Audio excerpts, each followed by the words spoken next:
Hello and welcome to another edition of Issues with Jide. Here we talk about actions and inactions of those who shape our political and national landscape and how these impact us positively or otherwise. I'm Ibrahim Shita. Today on the show, battle for Tinubu's job. Kwankwaso launches fierce attack on Atiku, slams northern leaders. In the course of the program, we take up questions, but first subscribe to our YouTube channel and drop your questions in the comment section. It's important to mention that we can only read comments with human names and the ones based on the subject matter. I have Jeremy via Zoom, the maestro himself, Babajide Kolade Tutoju. Good to see you, BK. Yeah, good evening, viewers. Good evening, our uncle, Ibrahim Shita. Compliment of the season to you. Compliments of the season to you. All right. Okay, so let's get talking. Today we're looking at political developments in the country.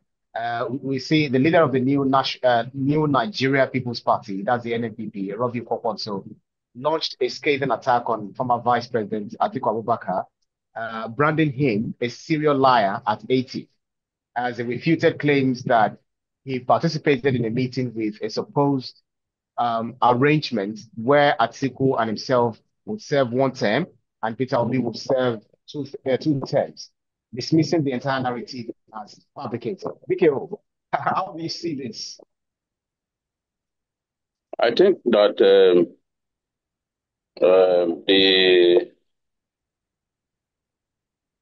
Rabi Kwankwaso is getting frustrated about the fact that Atiku is getting older by the day, but is not willing to give up his desire for the Nigerian presidency. What he wants to see is a situation in which Atiku will quit the scene and allow younger people like him, like Peter Obi, to take over. But Atiku does not appear to be interested in giving up. He wants to be president of Nigeria. He doesn't think that age is not on his side. He points to the fact that Abraham Lincoln, the 15th American president, contested many times before he eventually carried the day. He believes that he can still be president of Nigeria. He's been pursuing that dream since 1992. He's been contesting primaries and even the presidential election since 1992. He still thinks that 2027 is not too far away, that he can still throw his hat in the ring for 2027. Now, this is what frustrates someone like Rabi Kwankwaso. He thinks that he's popular in northern Nigeria. He believes that Atiku should quit the stage for somebody like him, for younger people like him. He is increasingly being confronted by the reality that many northern leaders still prefer Atiku. And that was why, apart from accusing Atiku of being a liar at 80, he also launched an unprecedented attack on northern leaders.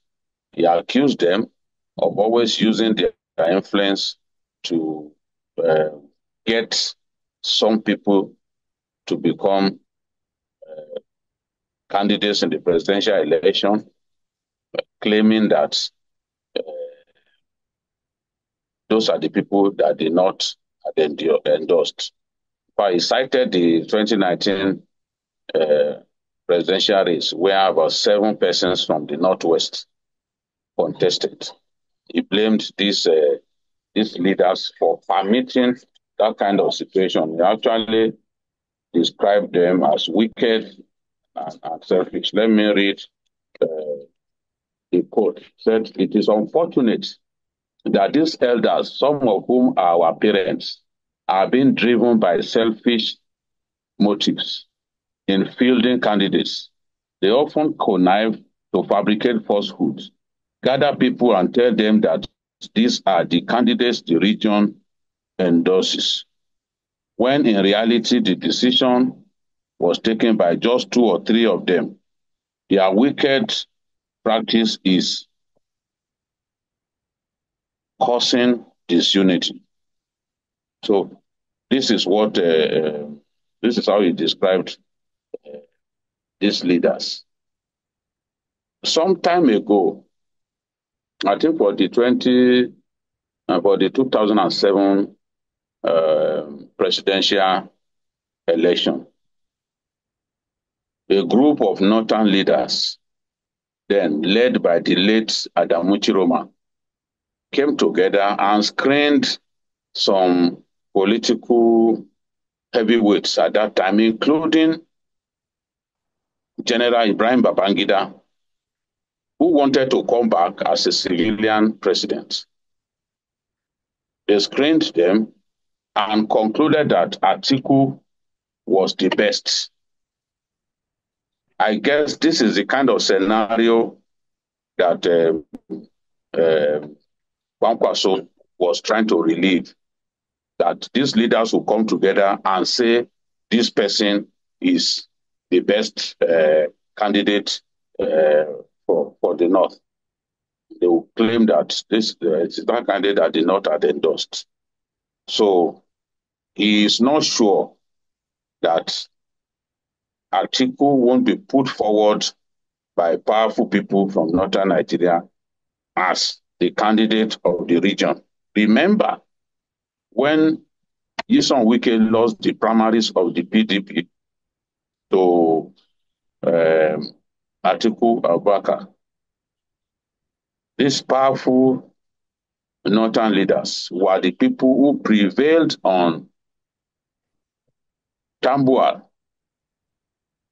who was then governor of Sokoto State, to step down for Atiku Abubakar. The moment he decided to step down for Atiku Abubakar, Atiku carried the day. So the votes that should have gone to Tambuwal, which will have divided, which will have made life difficult for Atiku, eventually went to Atiku after Tambuwal stepped down for him. Some northern leaders prevailed on Tambuwal on that day to step down. They prevailed on Bukola Saraki. Bukola Saraki didn't step down, but Tambuwal decided to step down against the rules of the game, which is that you cannot address the audience twice. You can't address the delegates twice. He came back and addressed them and told them to give the votes that they had planned to give to him to Atiku, enabling Atiku to carry the day at the PDP presidential primaries. Again, before then, in Port Harcourt, powerful northern leaders stepped in and got some of the candidates to work for Atiku. And their last-minute intervention allowed Atiku to clinch the ticket of the PDP. So this has always been the case, whether for ACN or for PDP. Many northern leaders always come together and one way or another will back Atiku because they believe that Atiku was the person best prepared for that job.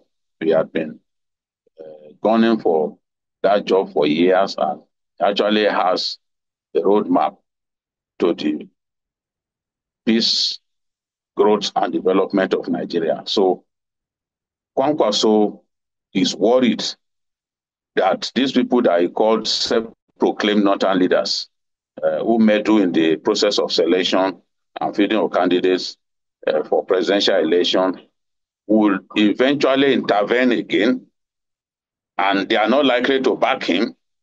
He knows who they are likely to back. That is why he is already uh, making a noise, talking about how they interfere with the process and how they always back people that in his views, in his opinion, are not good enough, are not capable of winning election. Uh, so this is the thing. 2027 will be very, very tough.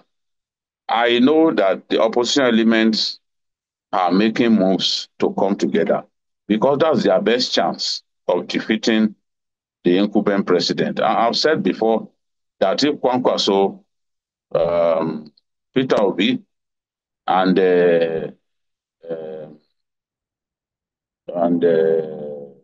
Atiku had remained in PDP, if they had not left the PDP, they had all remained in PDP, they will have garnered not less than 14 million votes. And 14 million votes will have given the candidate of their choice, if whether it was Atiku or someone else from the PDP, will have given the candidate of their choice an unassailable lead, a landslide victory over the candidate of the APC.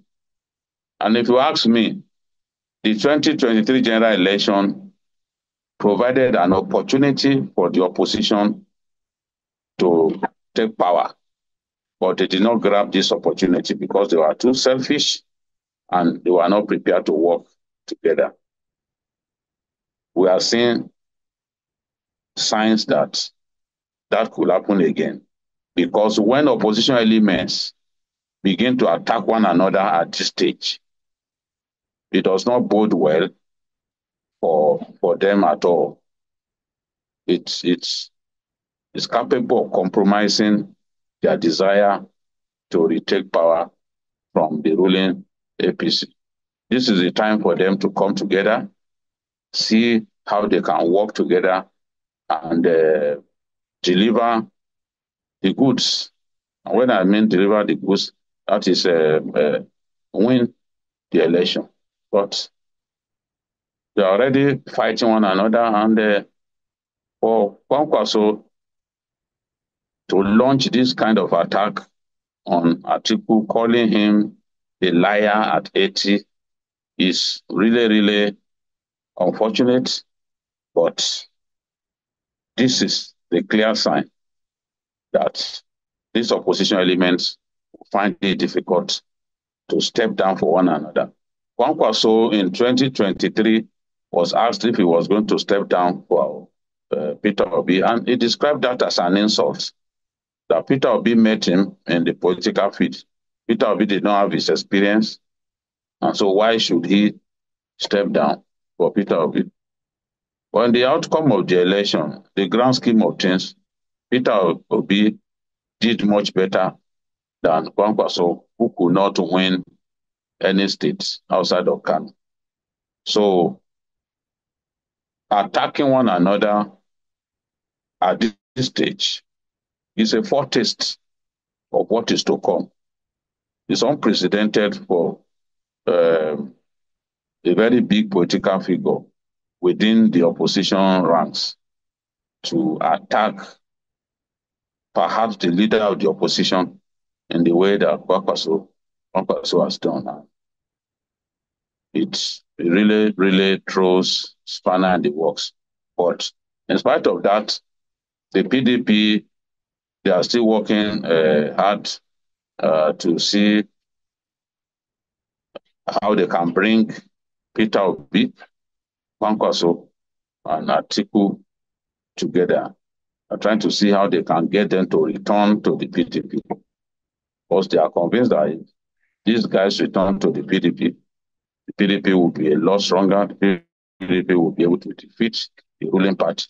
From the experience of 2015, to defeat a ruling party, all the major opposition parties must come together. The APC, ABGA, that is the ACN, ABGA, NPDP, that's renegade faction of the PDP. They came together and they were able to defeat the ruling PDP in the 2015 election with just 4 percentage points. 4 percentage points. That's to tell you how difficult it is to defeat a ruling party. APC won by just 4 percentage points in the presidential election. So, and in this last election, APC lost at least 10 of the states that it controlled. 10 of the states where it had governors. That election was a very tough one. In my view, the best presidential election that we've had in terms of the competitive nature of it, not in terms of the irregularities or anything, but in terms of the competitiveness. We saw 3 parties that actually did well in the presidential election. That, in my view, was a very, very good chance for the opposition to take power, if only they had agreed to work together. But that didn't happen. Today, President Tinubu is the president of Nigeria, and to unseat him will really take some stopping. It will really take some stopping. To defeat an incumbent president in our kind of environment is not going to be easy. And they know it. And the best they can do is to come together, abusing one another, so calling each other names at this time will not deliver the goods at That's all. right. That's right. That's right. Okay, so if you look at both Kwankwaso and Atiku they have significant followings in the north. Kwankwaso's public denouncement of Atiku's alleged dishonesty would actually sway public opinion and voter loyalty in the region. But how do you think Kwankwaso's allegations against Atiku, can influence rather the political landscape in northern Nigeria, especially considering their shared regional base? You know, if Atiku had won the Northwest in terms of number of votes and even number of states, he will be president today. He performed so poorly in Kano that President Tinubu led him in Kano by more than 400,000 votes. And that had a telling effect on the outcome of the election. Because out of 7 states of the Northwest, President Tinubu only won 2. He won Zamfara. He won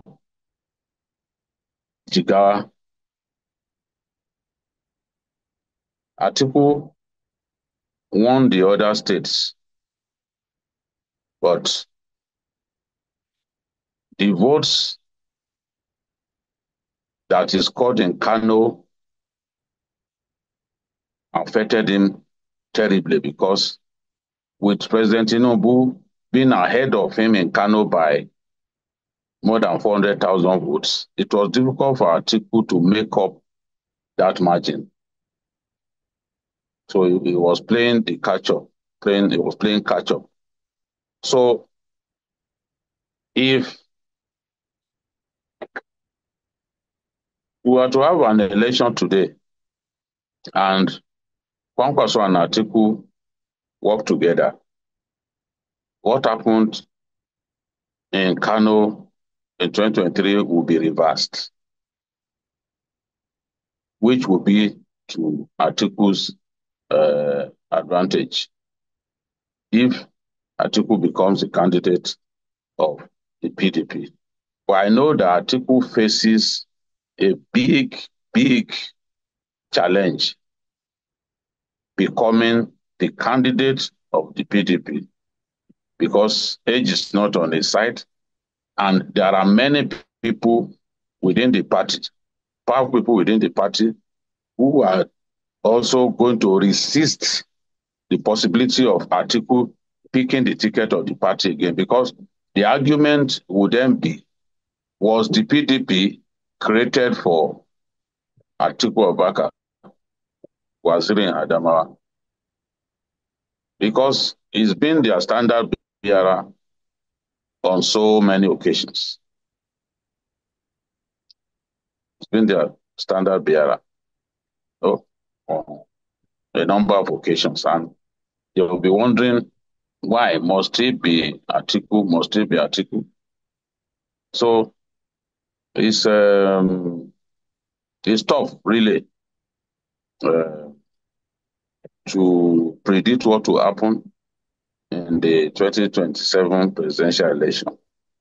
But one thing is certain: opposition parties will try their best to come together, but uh,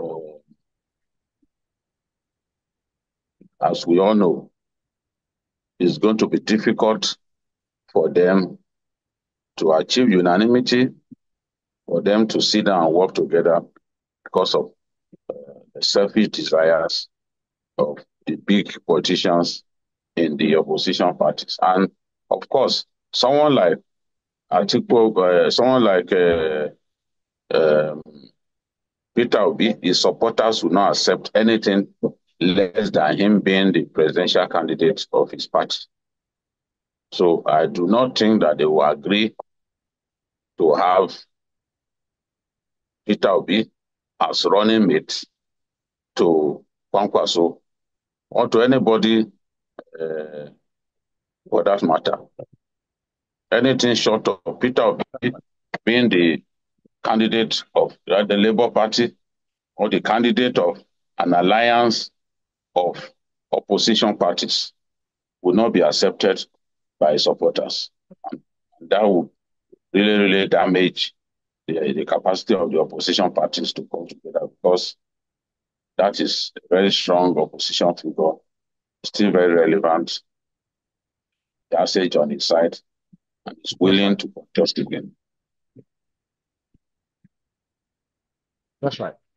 Let me take one or two comments. Samson Adeja says, by challenging Atiku's integrity, Kwankwaso may be attempting to undermine Atiku's influence and bolster his own standing within the opposition and among voters. Taiwo Fabi says, Kwankwaso's emphasis on honesty and his condemnation of alleged deceit among senior politicians could appeal to constituents disillusioned within the current political climate. There is Amina from Kano saying, Kwankwaso should focus on unity, not tearing others down. The North needs strong, united leaders. Tunde Oladejo says, politics should be about policies, not personal attacks. Both Kwankwaso and Atiku need to grow up. Fatima Ibrahim says, Kwankwaso is right to call out dishonesty. We need leaders who stand for the truth. And this Ngozi Chijioke saying, why is the focus always on the North? Nigeria is one country. We need leaders who unite all regions. Do you have response for that, DK? The North is crucial. The North delivered 62% of President Tinubu's votes. President Tinubu lost his home state. Out of the 6 states of the Southwest, President Tinubu lost 2, and he still found a way to win the election, thanks to the votes from the North. And the margin of victory that he got in Kano, Atiku didn't record that margin of victory against him anywhere. So these statistics are very important. So the North is very important. The North is crucial. It's crucial in the grand scheme of things.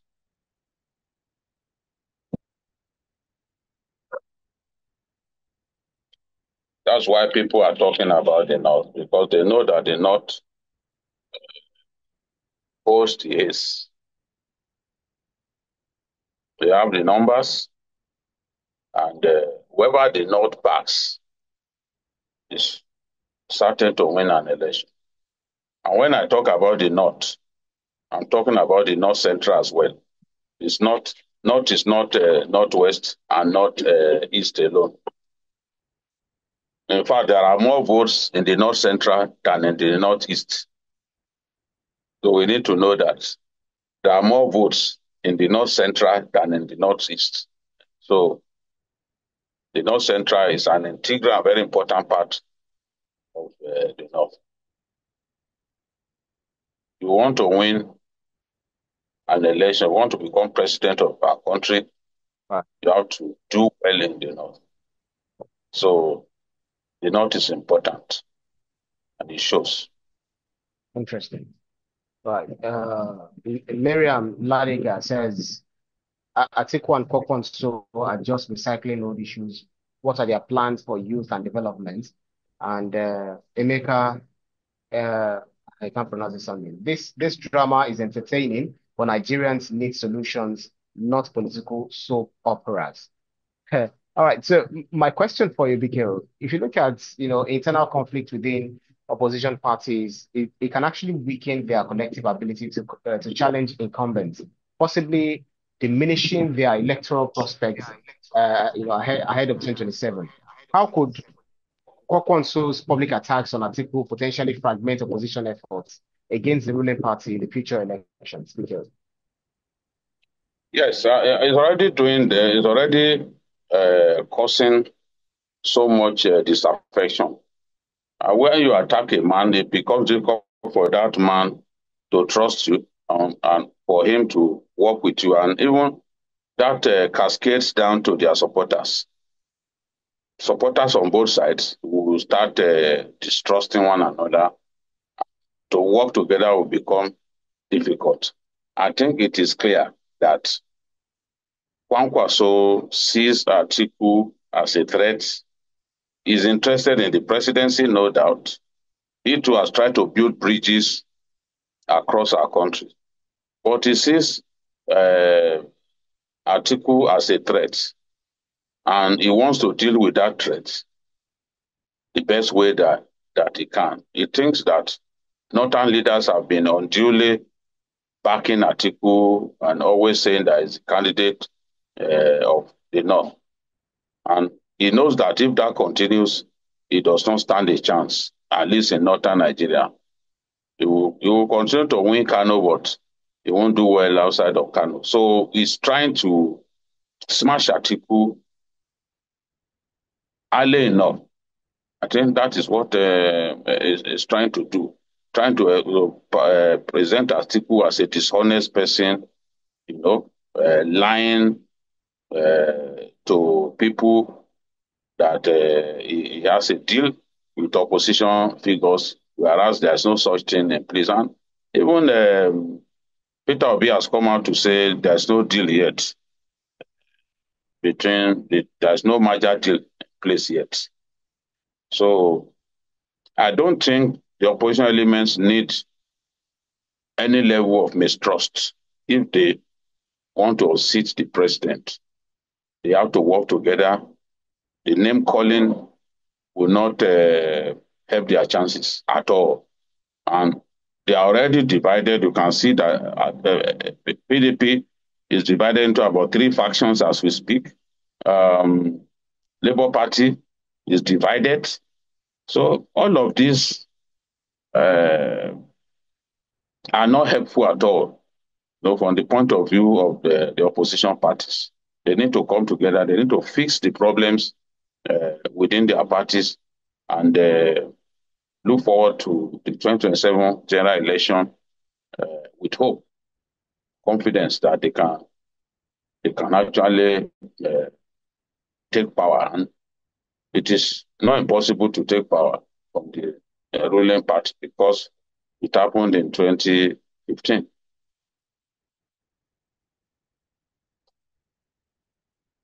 Uh, Perhaps northern leaders will call the two of them together with a view to addressing this mistrust and this name calling.